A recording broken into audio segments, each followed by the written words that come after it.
이혜민 의원님 질의하십시오. 네, 조국혁신당 이혜민입니다. 후보자 먼저 축하드리고요. 저는 IT 업계의 큰 성과라고 생각을 합니다. 큰 결단이라고 또 생각을 하고 있고요. 아까 AI 기본법 과태료 얘기가 나와서 잠깐 언급을 하겠습니다. 저는 있는 법 내에서 하위 법령으로 제대로 푸셔야 한다는 의견 말씀드리고요. 지금 SKT 해킹 사태에서 보셨듯이 정말 기술에서 국민 개개인에게 중요한 부분은 규제 붙지 않으면 오히려 발목 잡힌다는 것 알고 계시면 좋겠습니다. 여야 합의로 제22대 국회 과방위에서 통과시킨 기본법에는 조건에 따라서 규제 유예하는 샌드박스 부분까지 들어가 있습니다. 현실적으로 진행을 해주시면 좋겠다라는 의견을 드리고요. 지난번 AI 공청회에서 진술인으로 나오셨었죠? 네, 맞습니다. 그때 응원한다고 제가 말씀을 드렸었어요. 예정이 없던 발언이었는데 기억하실까요? 네, 기억합니다. 제가 왜 그런 말씀을 드렸었냐면은 당시에 파운데이션 모델을 바닥부터 만드신다고 해서 그거 솔직히 기업으로서는 큰 투자인데 물론 성능 면에서 월등하다 그래서 드린 말씀은 아니라는 것은 잘 알고 계실 것이고 그 시도 자체가 용감해서였고 당시 과방위 위원님들의 공공성에 대한 질책성 질의가 있었기 때문에 좀 엄호를 해드리고 싶었습니다. 그런데 오늘은 이제 국가 과학과 기술 그리고 AI라는 커다란 분야 어깨에 짊어지실 예정이라 더 좀 크고 현실적인 질문을 드리고자 합니다.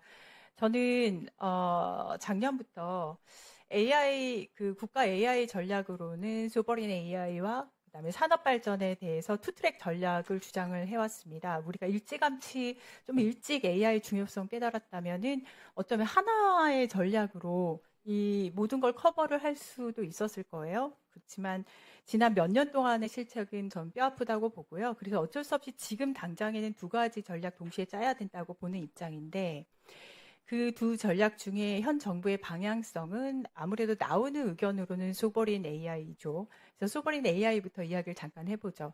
아까 후보께서는 월드 클래스 프론티어 모델 가능할 거라고 말씀을 하셨는데 저는 이거 성공 가능성 그리고 지속성 면에서 쉬운 일은 아니라고 생각을 해요.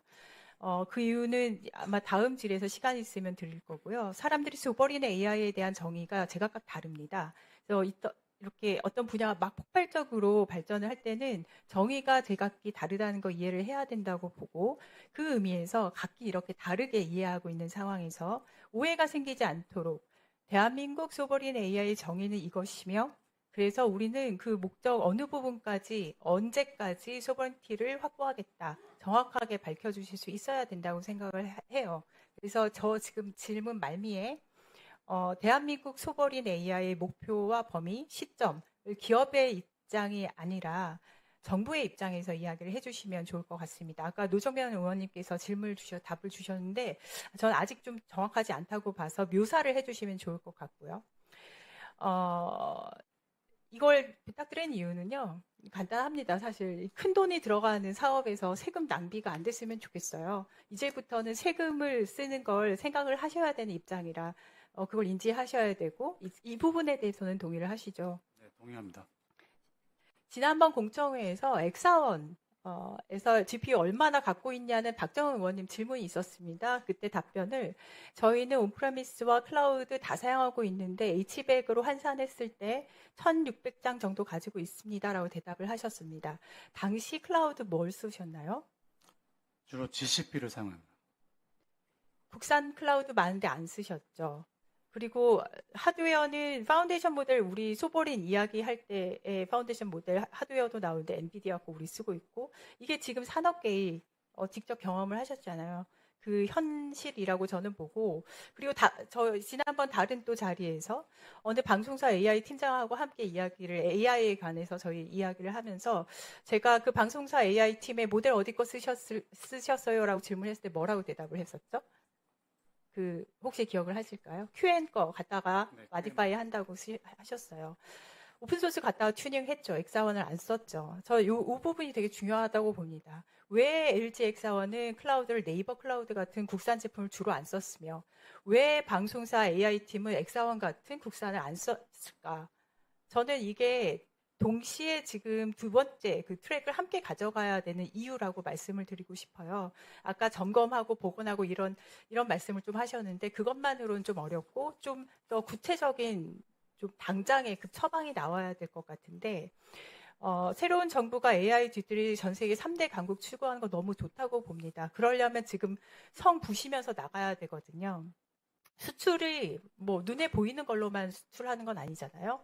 그렇게 AI 쥐들이 가는데 목마른 곳들에 아까 우리가 이야기한 그 문제점, 그 어려움, 수요를 명확하게 조사하고 지원을 하신다면 송곳같이 그 부분을 뚫어주셔야 된다고 보고 있습니다. 그래서 저는 두 번째 산업전략 관련해서는 단기 방침으로 AI 바우처 지급하는데 총력을 기울여 주셨으면 좋겠다는 말씀을 드리고 싶습니다. AI 바우처도 또 이것만 써 저것만 써 이렇게 하는 게 아니라 필요한 수요에 맞춰서 기업이 진짜로 필요로 하는 그 수요에 맞춰서 제공할 수 있어야지만 AI G3로 가는 굉장히 단기적인 마중물 역할을 할 수 있다고 보는데요.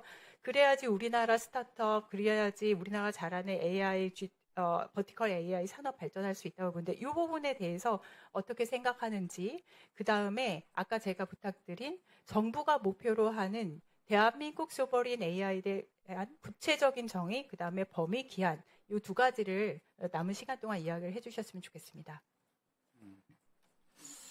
대부분 뭐 위원님 말씀하신 내용에 뭐 공감을 합니다. 예, 그래서 첫 번째로 이제 그 엑사원과 하이퍼클로버가 있는데 왜 우리나라에서는 라마나 QM 모델을 가지고 모델을 개발하고 확산하는가, 그런 측면에서의 어떤 기본적인 경쟁력이 더 확보가 돼야 된다고 생각이 되고요. 또 하나가 완전한 어떤 오픈소스 형태에 대한 어떤 고민도, 사실 기업 입장에서는 많은 투자를 했던 AI 모델을 완전 무료로 오픈소스화하기는 쉽지 않은 상황도 있습니다. 그런 부분에 있어서도 AI 바우처 부분 활용할 수 있을 거라고 생각이 들고, 저희가 생각하는 앞으로 대한민국이 이제 생각하는 소버린 AI는 사실은 굉장히 좀 유연해야 된다고 생각을 합니다. 자체적인 어떤 경쟁력도 가져야 되고, 그리고 어떤 AI 기술은 굉장히 빠르게 변화해 나갈 거기 때문에 거기에 유연하게 대처해도 가능해야 된다고 봅니다. 거기서 핵심이 너무 저희가 부족한 부분이 있습니다. 기술이나 데이터는 어쨌든 간에 확보를 하면 됩니다. 근데 저희가 대부분 그 GPU를 쓰는 것도 뭐 저희가 구글 클라우드를 썼다고 말씀드렸는데 구글 클라우드 안에 결국엔 엔비디아의 GPU를 씁니다. 근데 어떻게 하면 우리 한국이 만들고 있는 NPU, 그리고 더 나아가서 뭐 NPU를 넘어서 GPU를 우리가 한국에서 어떻게 만들어갈 수 있지 않을까? 어떻게 만들어갈 수 있을까? 대부분이 그 부분에 투자가 들어가는데 그 부분이 앞으로 AI 반도체 관점에서 저희가 어떻게 만들어갈지, 사실 이거를 빨리 풀어야 된다고 생각하고 있고요. 사실 뭐 여러 가지 또 말씀 주셨는데 시간상 좀 다시 말씀드리도록 하겠습니다. 네. 이거 중요한 얘기인데 다음 의원들의 질의를 위해서도 조금 더 말씀하실 수 있으면 요약해서 말씀해 주시는 게 다음 의원님 질의에 도움이 됩니다. 네. 지금 소버린 AI에 대한 여러 가지 컨선들도 있습니다. 필요하다고 하시는 분들도 있습니다. 소버린 AI가 없으면 우리가 이 빠르게 변화가는 글로벌 패권 시대에서 무기를 가져갈 수 없습니다.